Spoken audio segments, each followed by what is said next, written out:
Hello, I'm Emily from the Pencil Room Online, and I've created this tutorial to show you how to successfully sketch and shade any object. I've broken it down into simple steps so you can see how to start and where you might be going wrong. If you're a beginner, I strongly suggest starting with drawing fruit. If you need an image to use, you can download this one via the link in the description. So grab your pencils and let's get drawing. For this sketch I'll be using 2 pencils, a 2H pencil and a 2B pencil, as well as a putty eraser and a paper blending stick. If you've only got 1 pencil, you can still go ahead and do this drawing tutorial. To begin, we will start by creating a foundation sketch. Use a 2H pencil and lightly draw in the shapes you can see. Sketch loosely and with movement from the shoulder. Start with basic shapes like circles and ovals, and then go back over and add in any angles that you can see in the edges. Think of this as a plan for your drawing.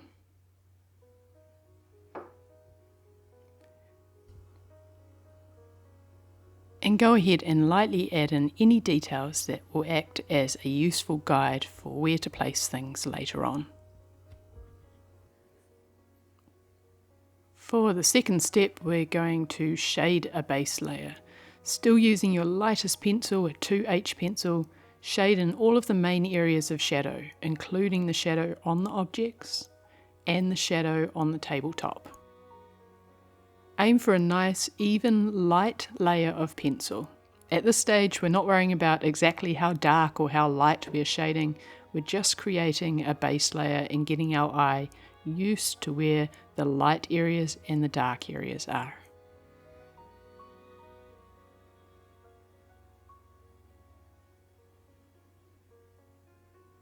You can see I'm leaving the white space of the paper for the lightest areas.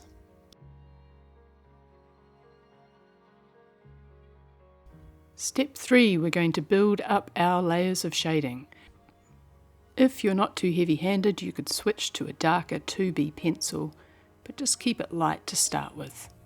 This is the part where we start to make decisions about the tones we can see and how they compare to each other.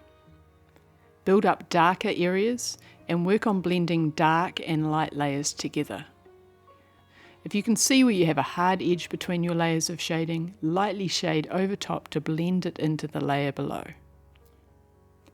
Aim for gradual tones moving from light to dark or from dark to light with no hard edges between them. How much time you put into this stage of the sketch is up to you. You could keep it really loose and just give the idea of the different tones, or you can spend more time carefully building up the layers and then blending them into each other.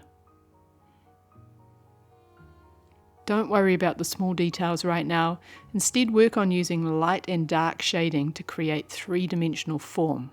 So keep looking at what you're drawing and ask yourself, is this part lighter or darker than that part? Keep comparing one part to another part and gradually build up the relationship between the tones. You should have a range of greys from very light grey through to very dark grey.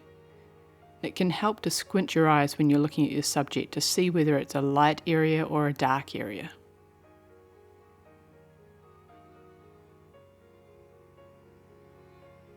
Think about the tones as puzzle pieces. What tone is next to the tone that you're drawing right now? Is it lighter to one side or darker?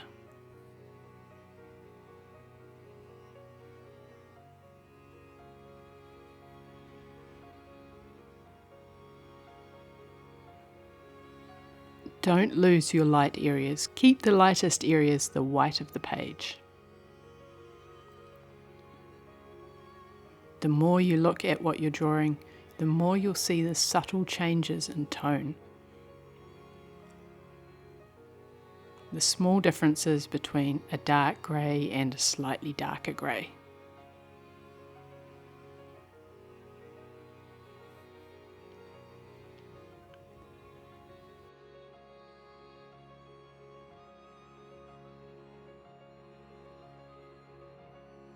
In this step I'm going to add in a darker background. The objects I've chosen have a light edge around the top where the light is hitting them. Notice there's no dark outlines around them in the photo. so I haven't added any dark outlines in my drawing. This is a common mistake that beginners often make. They put a hard, dark outline around their objects. If you can't see a dark outline, don't put one in. Instead, I'm shading in the darker tones surrounding the fruit, that back wall, and this is going to help define the edges.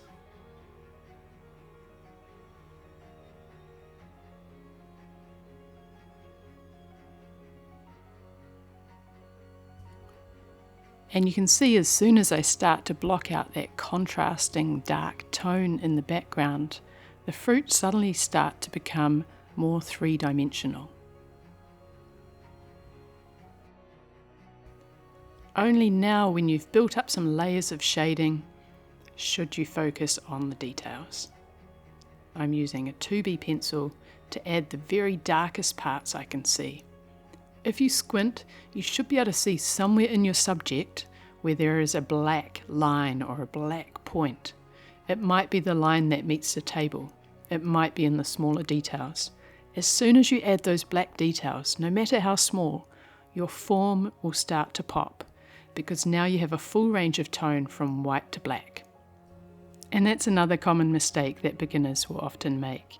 They won't go dark enough, so their range will stop at mid-grey and everything looks a little bit dull and flat. Now that I've added in the details, I'm going over with a paper blending stump. You don't need to do this, but if you do use one, use it sparingly. You could also use a cotton bud or a tissue. The paper that I'm drawing on is textured, and this comes through in my shading. If I use the blending stump too much, I'm going to eliminate all of the energy that that texture creates.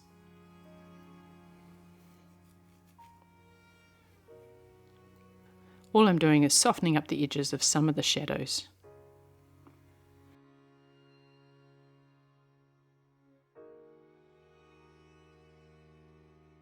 Now I'm using my eraser to create a surface texture that suits the fruit by simply dabbing at the surface. This way it just lifts off some areas of graphite rather than rubbing it around.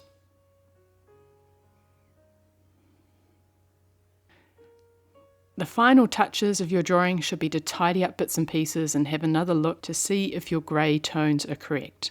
Do you have lighter greys, middle greys and dark greys? Do you have smooth transitions between your areas of shading with no hard edges around the shadow areas, unless you can see them in the subject that you're drawing?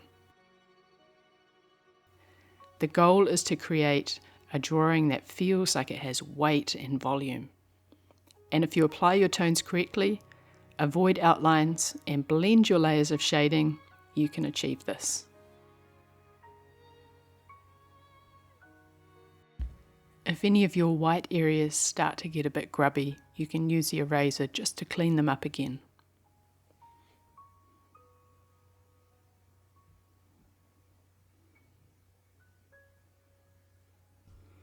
If you found this useful, please hit the like and subscribe buttons. And feel free to leave a comment letting me know what help you need with your drawings.